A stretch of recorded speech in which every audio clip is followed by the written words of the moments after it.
Skip, not so much. We'll revisit your Cowboys a little later in the show, but I'm happy for that entire fan base, the 12s and for the Seahawks, to get Cam Chancellor back.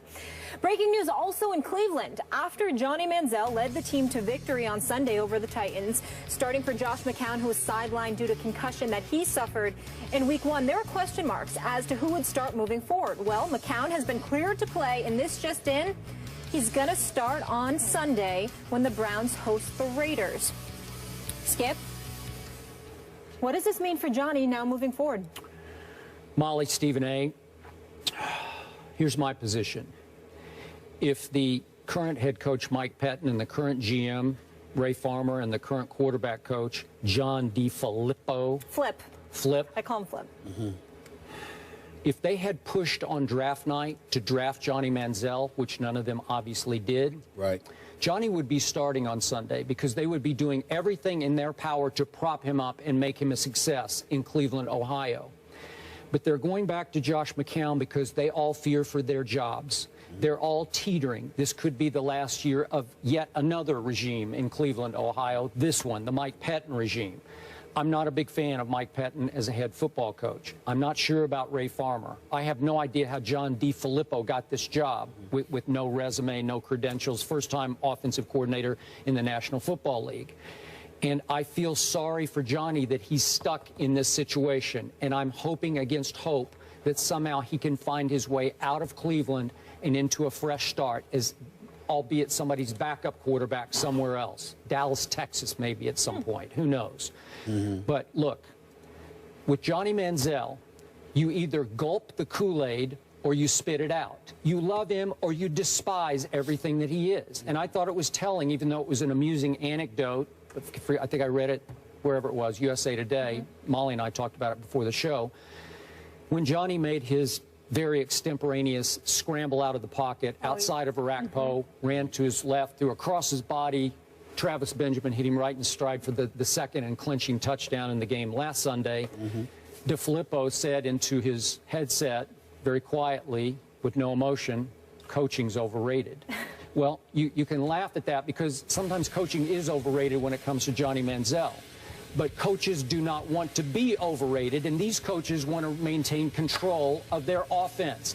And it's hard to control what Johnny does and doesn't do because Johnny's going to do whatever he feels like will work at that moment. Cliff Kingsbury, now the head coach at Texas Tech, used to tell me that when he was the coordinator at A&M, Johnny would come to the sideline, as he's winning a Heisman Trophy, and say, "Coach, I'm sorry, I apologize." And Kingsbury would say, "You never have to apologize for scoring a touchdown." Well, it's the same with these guys, except you do have to apologize to this staff because they don't like you scoring a touchdown even that way. And I look at the skill players, I put quotes around skill players, around Johnny Manziel. It's pathetic. It's the worst in the National Football League. I'm looking at Isaiah Crowell as their leading rusher. He was undrafted. Travis Benjamin's the leading. He's the only threat they have on offense. He was a fourth-round pick. Yeah, he has played very well because he can fly. But Andre Hawkins, he was undrafted. Gary Barnidge is a tight end, was a fifth-round pick of Carolina. Are you serious? This is it. This is what you're working with. The offensive line outside of the left tackle, who's very good, is below average. They have a hard time protecting anybody, including Josh McCown or Johnny Manziel. So this is what you're stuck with. It was amazing that Johnny won the game the other day. I know he hit only 9 out of 18 passes, but the 2 big touchdowns. And they were fortunate they were playing against a Marcus Mariota who was flat out overmatched even against Pettin's defense, which had figured out that all he does is pick and pop, dink and dunk. And if you'll take away the first quick read, you'll make him struggle. And they hit him and they knocked him around, and you made the point he got dinged early in the game and he was never the same. But my point is, this is what Johnny is stuck with. So in a way, I'm relieved for him not having to start for this team. But again, if he had a support system around him, an organization that believed in him, he'd be the starting quarterback, and they would be doing everything in their power to to tailor the offense to make him the success that I know he can be in the National Football League. Well, I think a legitimate argument can be made that you are being unfair to the Cleveland Browns organization. But I will say that to you in fairness to you and your football expertise, because what I'm about to point out is something Merrill Hodge told me, as opposed to me knowing it myself. He's the biggest anti-Johnny critic. But he wasn't in this particular instance, he wasn't criticizing Johnny Manziel, because I am aware of that. But I just want to throw this out to you to see what makes sense.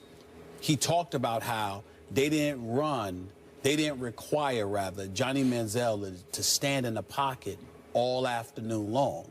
There were no two-step, three-step drops or whatever. Now, he ended up throwing some long passes to Travis Benjamin, who had about 3 receptions for 115 yards and 2 touchdowns. We know that.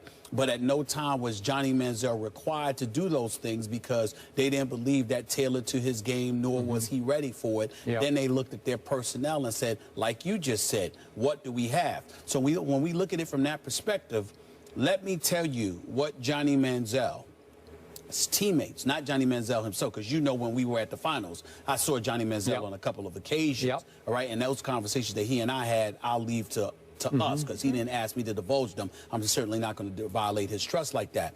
But I will tell you what his teammates said, and they want it put out there. There's a difference between Brian Hoyer and Josh McCown.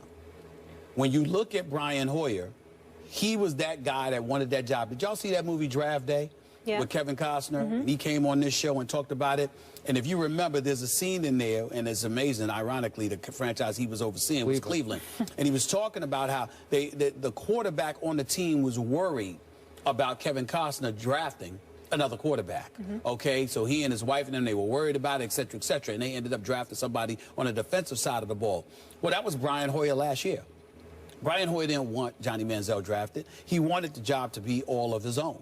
And when it didn't work out that way, he certainly wasn't willing to help him. Now, you and I don't have a problem with that, because if you're competing for a job, it's no big deal. We understand it. That's what comes along with competitive fervor. So we get all of that. Josh McCown doesn't have that issue. And that's what those players wanted to point out. It's not a big deal that Josh McCown has been reinserted, because Josh McCown is not trying to be the starting quarterback for the Cleveland Browns. He understands that this is something that's ultimately going to be handed to Johnny Manziel. And what the teammates were telling me was that, look at Johnny Manziel. He looks incredibly happy and relaxed. And it's not just because of his sobriety. It's not just because he handled his issues with alcohol by going, you know, and getting some help in the offseason, which is well documented. It's because he knows that he has somebody playing the position with more experience who's willing to help him before gladly handing the baton to him. So when you take that into consideration and you combine that with the absence of weapons that he has at his disposal, I don't think there's anything wrong with Cleveland saying, we appreciate the job that you did last week, you know, in 8 for 15 for 172 yards with 2 touchdowns. We appreciate the fact that you didn't throw any interceptions. You didn't turn the ball over. We like all of that stuff. But there's still some things you have to learn. And plus, we're buying you time, because we know what we're giving you to work with on the offensive side of the ball. Defensively, they had 7 sacks. Defensively, well, I mean, what are you talking about? Brian Dansby, Hughes, I mean, Kruger, you got Whitner, all of these boys. That's 7 sacks. These boys are balling defensively, and we know their defense is they're no scrubs. So if the defense is keeping you in the game, but you're limited offensively, and ultimately it could lead to diminishing your level of confidence, I think that the Cleveland Browns may actually be doing something right on the offensive side of the ball for a change, in terms of giving him some time to learn even more, instead of throwing him to the wolves with the minimal amount of weapons he has. Okay, I hear that case. Where I disagree is with your conclusion that they're waiting to hand the baton to Johnny Manziel. I don't buy that. I don't think that Mike Pettin and Ray Farmer want that baton ever handed permanently to Johnny Manziel. They don't believe in Johnny Manziel. Well, you may be right about that, but what I'm saying is I clearly believe that they want him in there instead of McCown eventually. Now, even I'm just talking about for the purposes of this season. Obviously, if you could find somebody in the future that you could go with, I definitely think they would. Listen, Johnny Manziel, miniature, likes to be a wild card, run with the football, sort of acts extemporaneously. You know, he's very impromptu in that regard. You may not want that if you are a head coach. So I certainly agree with Skip that from a long-term perspective, they're not that high on Johnny Manziel. But for the purposes of this season, I don't think they want somebody like Mccown in there all 16 games. If Johnny Manziel develops to the point where they're able to insert him a few weeks into the season and allow him to be the starting quarterback for the team the rest of the way, you have to remember, at the very least, he's box office. At the very least, he's going to come, even though folks are going to watch football, he's going to fill the seats. You're going to be interested in what he's doing. And if he's not going to hurt you any more than Mccown will, why not take a chance on him for this season? I definitely believe that's the case. Now you've made my final point. The only way Johnny gets back in the lineup for good for the rest of this season is if Patton crumbles under public pressure, because clearly the fans would much rather watch Johnny, even in a losing effort, than Josh McCown in a losing effort. So if they start to lose, which they almost certainly will, then at some point he's going to say, oh, gee, I got to distract the fans from this mess that we're making once again here. Maybe if I give him Johnny, they'll be happy for a little while and they won't scream and boo us so loudly. So I could see that happening, but long term, I'm not buying it. Long term, I'm not buying it either, but I don't think it's just about public pressure. I think that as a coach, you kind of like, if you've got Mccown as your option, you kind of like the thought of Johnny Manziel being out there. And you just pray that he's effective. Yep. You don't want him to kill you, but if he's effective, he's clearly more entertaining to watch. And then when you see how the teammates, you know, galvanize around him, mobilize around him, that's a tribute to Johnny as well. So I think that Patton and those boys would welcome that. The reason why it's hard to root against Mccown is because Mccown, from what I'm told, came in there from day one and was all about helping Johnny Manziel. I'm telling you, everyone there that I spoke to raved about the relationship that Mccown was able to cultivate with Johnny Manziel, because he said, look, I've been here. He's a professional cultivator. That's what he does. No, seriously, he goes to stop after stop and he cultivates. He's like, this is what... Well, seriously, he does. I'm totally... Sure, he loves that. But he's a cultivator. He's a good guy. He just sort of blends in. He's a good whatever guy. You guys he's need. not a scrub. No, he's not. He can play a little bit. And more importantly, you got to appreciate, how could you hate on a guy that understands what he is and is willing to accept that to facilitate your growth? And, I mean, and by the way, down the stretch in Chicago 2 years ago, boy, he was really good. He's better than Jay Cutler, and you'd say that's not a lot. But last quick point.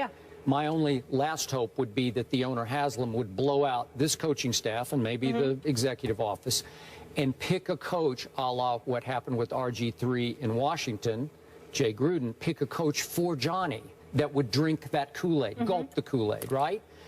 Okay, it didn't work out so well for RG3, but I would love to see that happen for Johnny's sake. Gotcha. But again, what you guys mentioned earlier, if you're a Johnny supporter, really two ways to look at it. Blessing in disguise because of the supporting cast, or let the guy, throw him into the fire. They're hosting the Raiders and keep the momentum going. We'll see. On a more somber note, Yankees legend Yogi Berra passes at the age of 90. We'll look back on his storied life when we come back and pay our respects. That's next here on First Take.